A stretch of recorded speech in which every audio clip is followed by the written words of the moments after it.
É com muito orgulho que eu, professora Mônica Alvarez Gomes, dou início à sessão de abertura da 15ª Jornada de Linguística e Filologia de Língua Portuguesa, este ano organizada em parceria entre as duas universidades, Universidade Estadual do Mato Grosso do Sul e Universidade Federal do Mato Grosso do Sul. Em primeiro lugar, gostaria de dar bom dia a todos e, mais do que isso, saudar os participantes, professores e alunos, especialmente por dois motivos.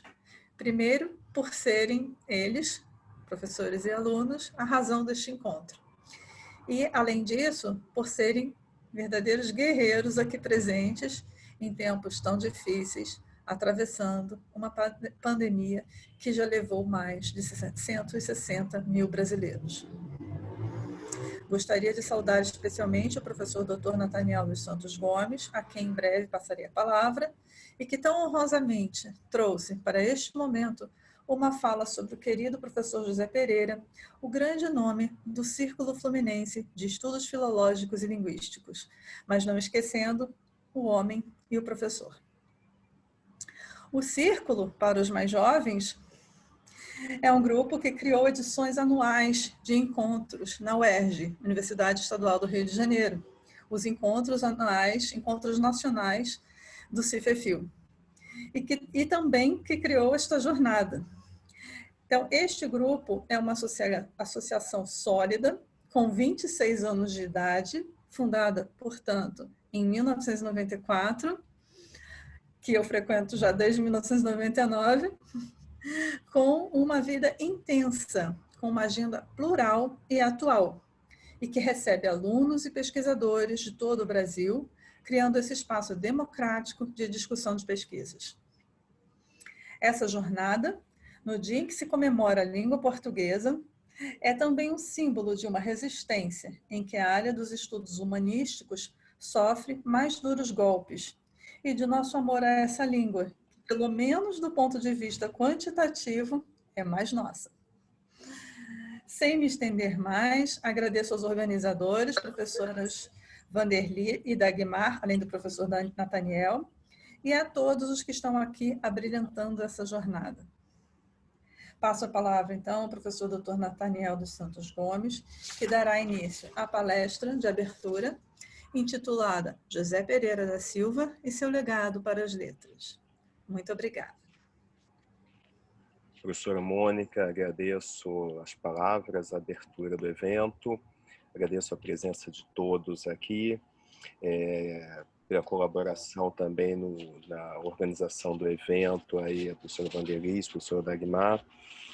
Enfim, o evento que tem início agora, a jornada, a 15ª Jornada Nacional de Linguística e Filologia, quase não aconteceu. Muitos sabem, devido à pandemia, estávamos fazendo o evento de forma remota, e quando o Círculo sugeriu que ele fosse mantido, já que o congresso do mês de abril e o simpósio, na verdade, o congresso no mês de agosto, eles foram cancelados, eu sugeri que o evento fosse em comemoração, em homenagem, na verdade, ao professor José Pereira, que sem ele esses eventos não aconteceriam. É a 8ª vez que ele acontece em Mato Grosso do Sul, é a primeira vez que nós fazemos juntos com a UFMS. Então, nada mais justo, já que a ideia foi dele de conceber esses eventos por todo o país, que ele fosse realizado em homenagem ao professor José Pereira. E aí, eu sugeri, no Brasil inteiro está sendo assim, que fosse dessa forma, e aí eu preparei um slide com a apresentação. Então, nesse momento, eu separo nessa fala sobre o José Pereira, para quem não conhece, não teve o privilégio de conhecê-lo, um pouquinho da sua história, da sua trajetória. José Pereira da Silva, ele era o mais velho dos seus 13 irmãos, nasceu em 1946, em Dom Cavate, Minas Gerais. Ele viveu ali até os seus 5 anos de idade, convivendo com seu avô paterno. Em Dom Cavate, ele iniciou seus estudos sendo alfabetizado inicialmente pelo seu próprio pai e depois matriculado tardiamente na escola. Entre 1959 e 60, José Pereira estudou na Escola Reunidas Dona Luísa Batista, na mesma cidade. Ali, ele fez parte do seu estudo, até que em 1964 foi para a Bahia estudar em um seminário. E, segundo o próprio professor José Pereira, ele dizia que quem tinha acesso ao saber naquela época ou era o professor ou o padre. Por isso ele foi fazer seminário. Na Bahia, ele faz o CADES, que era um tipo de curso de formação de professores na Universidade Federal da Bahia. E no mesmo ano, ele se muda para o Rio de Janeiro. Chegando no Rio de Janeiro, ele faz o processo seletivo da Faculdade de Humanidades do Pedro II, passando em primeiro lugar, se tornando um aluno de destaque da instituição.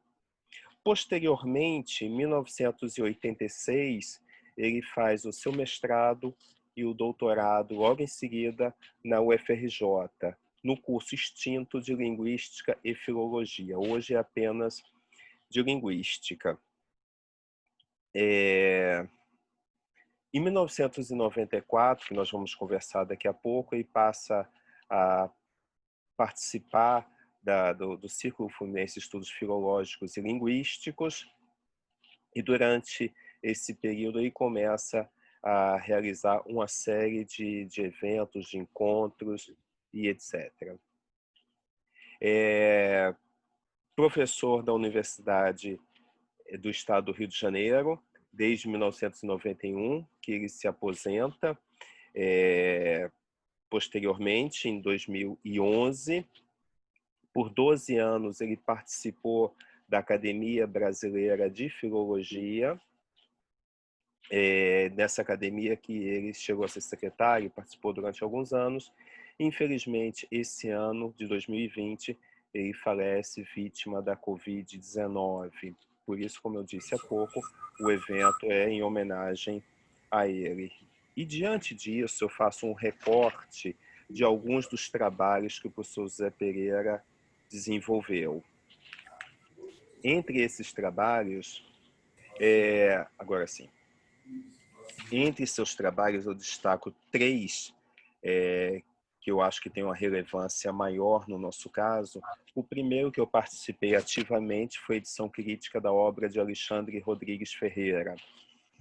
Esse trabalho, eu me envolvi com ele em 1993, quando eu era seu aluno de iniciação científica, eu tinha acabado de entrar na universidade, e para entender a importância da obra de Alexandre Rodrigues Ferreira, basta dizer que ele foi o primeiro naturalista brasileiro, português, na verdade, em nome da coroa portuguesa, embora ele fosse baiano, e foi nomeado pela rainha Dona Maria I em 1777.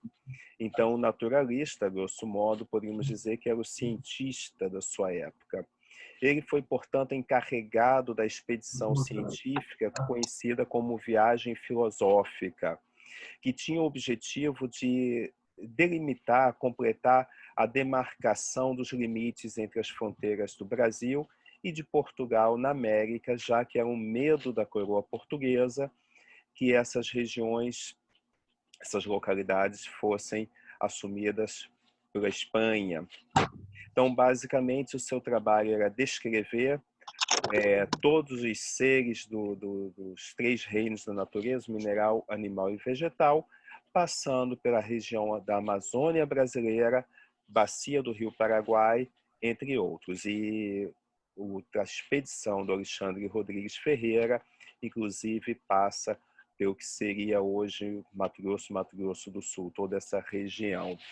Vale lembrar que esse trabalho, sendo ele naturalista, nós encontramos 3 de destaque no mundo: Humboldt, o alemão, Langsdorff, o holandês, e o brasileiro Alexandre Rodrigues Ferreira. Como era feita essa descrição. Seu trabalho era basicamente por escrito, por meio dos chamados relatórios, das notícias, memórias, tratados e dessa farta correspondência que Alexandre Rodrigues Ferreira e sua equipe, com mais de 200 pessoas, realizava. Por desenhos, havia uma equipe de desenhistas como Joaquim José Codima e José Joaquim Freire, além do arquiteto italiano Antônio José Landi. Então, foram feitos mais de 1000 desenhos, que eu vou mostrar logo em seguida. E, por fim, essa expedição fazia amostras técnicas que eram enviadas ao Real Gabinete de História Natural. Então, nós temos aqui um exemplo de como eram feitos esses desenhos. Aqui nós temos uma representação, na época, retirada da Biblioteca Nacional, dos desenhos de um indígena e de um pequeno porto, uma pequena embarcação sendo retratada. Do lado esquerdo, um fragmento de um manuscrito da época, desse período aí do século, entre século XVIII e século XIX, dessa expedição do Alexandre Rodrigues Ferreira, que durou 9 anos.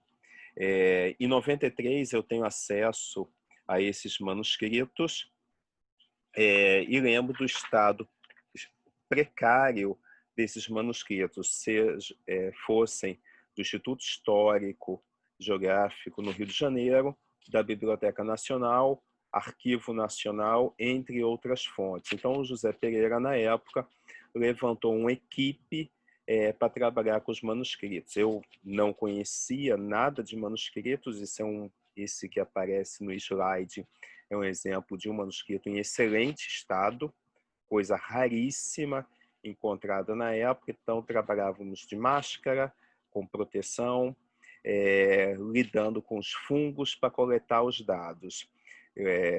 Só para se ter uma ideia, apenas como ilustração, o primeiro manuscrito que eu trabalhei tinha apenas uma página.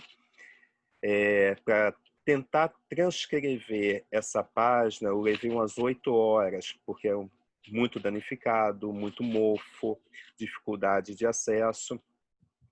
Isso no primeiro ano de trabalho. Ao final do trabalho, em 96, da minha participação mais efetiva, esse trabalho que eu levei, a primeira vez fazer uma página, eu levei 8 horas, eu conseguia fazer em 10 a 20 minutos no máximo.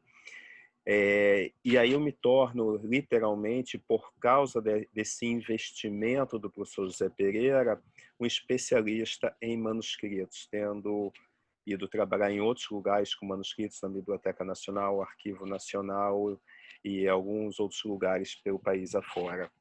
Então era um desafio e tanto realizar esse trabalho, delimitar o que tipo de manuscrito poderia ou não ser utilizado. E aí eu começo a me especializar nessa época com a chamada crítica textual ou crítica genética, que seria uma variação dela, a ecdótica, que é a arte da reconstrução do texto. E aí o objetivo final era a publicação de textos críticos para investigar a autenticidade desses textos. E era como nós fazíamos com o texto do Alexandre Rodrigues Ferreira, tentando examinar e provar a sua fidedignidade e autenticidade do autor, levando em conta a ordem histórico-social, jurídica, política, econômica, ideológica, religiosa, econômica, entre outras. Então, o desafio estava em demonstrar se o texto era de autoria comprovada, que nós chamamos de texto autógrafo, ou de fonte duvidosa, o chamado apógrafo. Então, nós tínhamos alguns critérios que utilizávamos. Vários desses documentos tinham mais de uma cópia. Então, nós levávamos em conta o critério de data, qual era o documento mais recente, qual o documento que possuía assinatura, e como muitos estavam danificados, havia todo o processo de comparação entre os documentos. Sendo assim, o texto crítico, chamado texto fiel, se caracteriza ou se caracterizava por esse processo de estabelecimento e da sua motivação. Então, seguindo os critérios da ecdótica, da recessão, do estema, da colação ou comparação, da interpretação, seguindo todo o aparato crítico. Então, para isso, foi feito esse levantamento do nosso primeiro naturalista brasileiro, tentando divulgar toda a sua pesquisa feita entre o final do século XVII e XVIII. Então, foi feita uma tentativa de publicação desse material no período anterior ao professor José Pereira, mas sempre de forma muito tímida.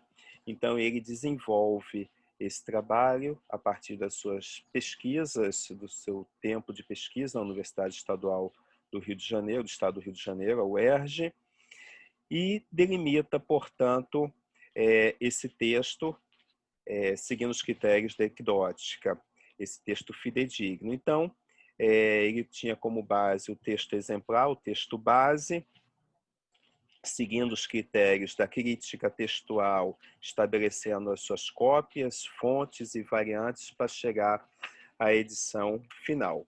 Por fim, esse documento, todo esse material acaba sendo publicado pela editora Capa, no início dos anos 2000, um trabalho que literalmente levou 2 décadas para ser realizado.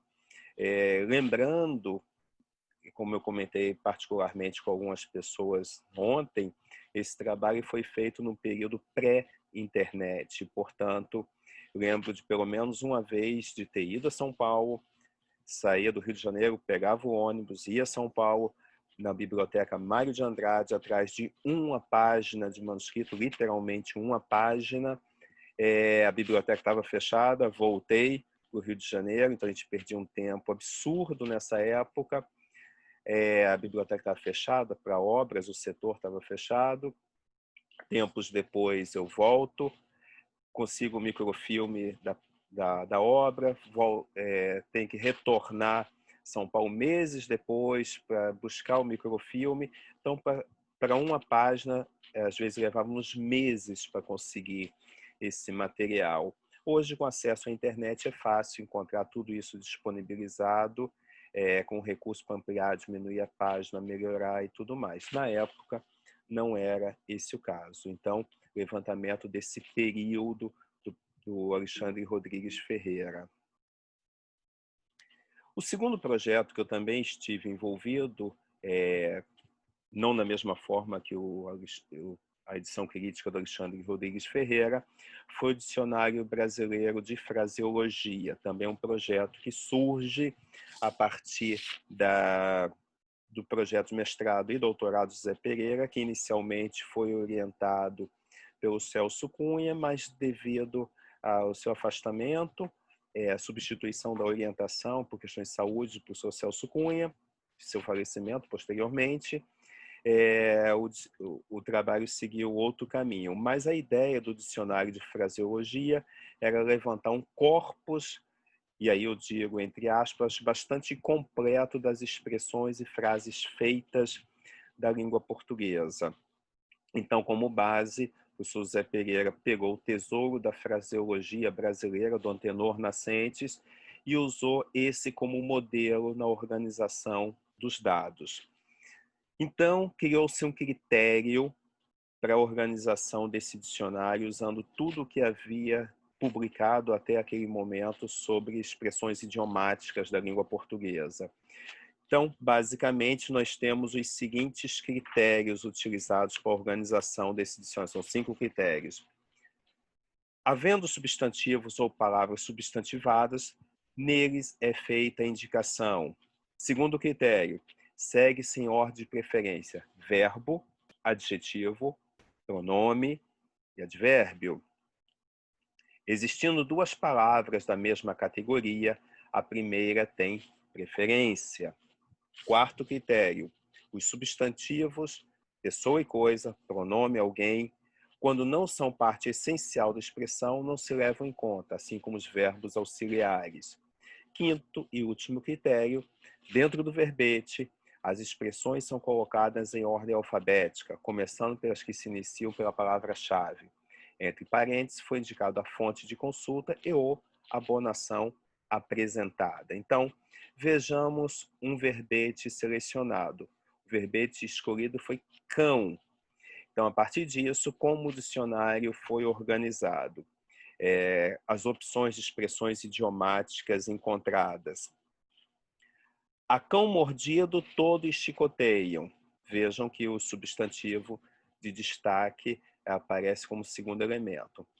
Variante da expressão idiomática. A cão mordido, todos mordem. Terceira representação. Acordar o cão que dorme. E aí vem o significado. Estimular o inimigo que estava quieto. Bulir coisas que estavam esquecidas e que pode resultar mal. Suscitar ideias. Lembrar coisas perigosas. Quarta expressão ligada a cão. Cão dos infernos, no singular, cão do inferno ou cão dos infernos. Expressão insultuosa, tenha fé em Deus, cão dos infernos, que, aí tem o resto da onde foi retirada essa expressão. E aí sempre, entre parênteses, da onde foi retirada com a página. Negro nojento, macho desgraçado, cão dos infernos, retirado também de obras literárias. 2. No mesmo sentido, cão do inferno ou cão dos infernos. Pode ser também expressão de elogio. Era o cão do inferno no riscado de um tango. Então vejam como a palavra cão aparece nas suas variantes de expressões idiomáticas do português.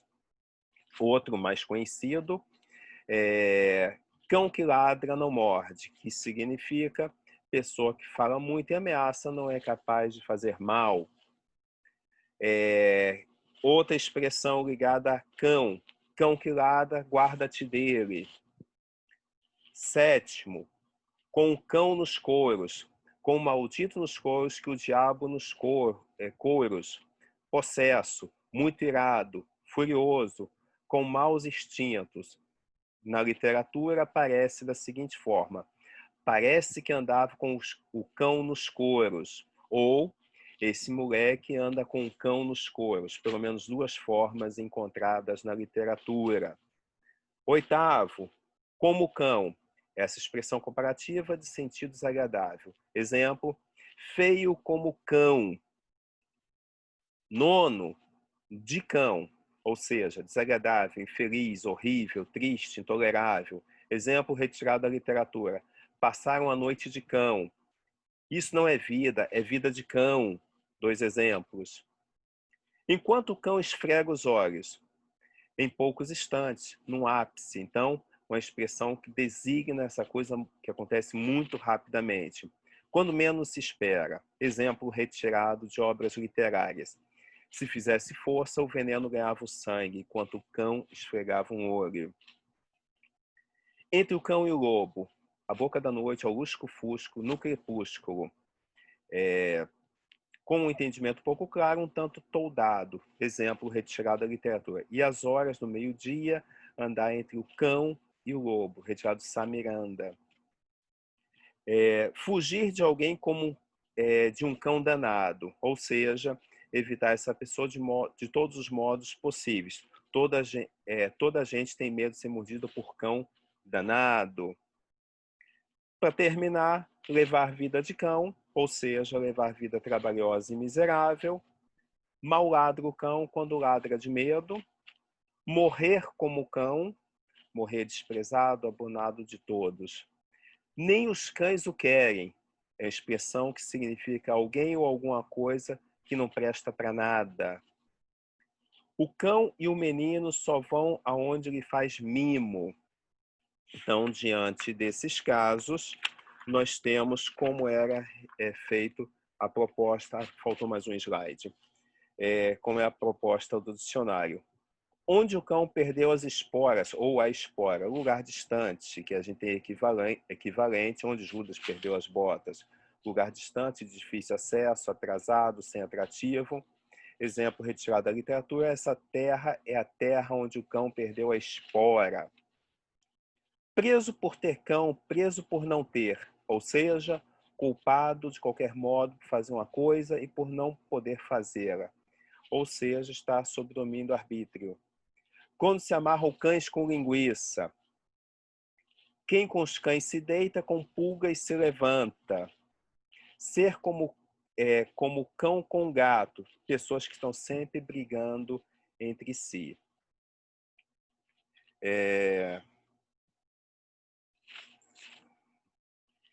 Então, aqui nós temos um exemplo da proposta do professor José Pereira com relação ao dicionário, citando apenas um exemplo das mais de 600 páginas que o dicionário tem hoje já organizado, pronto para ser publicado em breve, esperamos que no próximo ano.